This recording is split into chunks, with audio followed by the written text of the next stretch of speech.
Bonjour à toutes et bonjour à tous, dans cette vidéo nous allons découvrir le vecteur déplacement.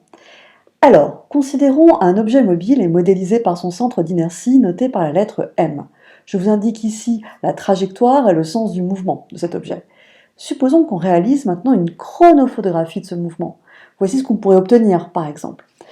Je vais expliciter les notations. M1 correspond à la position de l'objet du mobile M à la date T1, où l'on prend une première photo.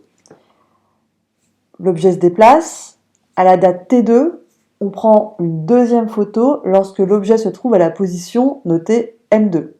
L'objet se déplace jusqu'à occuper la position M3 à la date T3 et ainsi de suite. Ainsi, l'intervalle de temps qui s'écoule entre deux positions successives, c'est toujours le même, par essence, par définition même du principe de la chronophotographie. Cet intervalle de temps, on le note delta t. D'accord ? Donc si je fais T2 moins T1, cette durée sera delta t. Pareil pour T3 moins T2, qui sera aussi égal à delta t, pareil que pour T4 moins T3.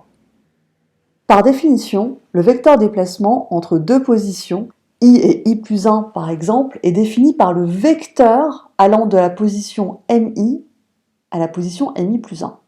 Fixons-nous les idées avec deux exemples. Supposons que l'on souhaite tracer le vecteur déplacement M1, M2. Rien de plus simple. On part du point M1, on va en direction et dans le sens de M1, M2, donc on va jusqu'à M2, d'accord? Et on a donc le vecteur déplacement M1, M2. Si on veut tracer le vecteur déplacement entre les positions M5 et M6, eh bien on va tracer le vecteur partant de M5 allant vers M6. Voilà, donc les deux vecteurs ici donc, sont représentés en rouge sur la trajectoire. Cette notion de vecteur déplacement me semble assez accessible. Et bien voilà qui met fin à cette vidéo et je vous dis à bientôt.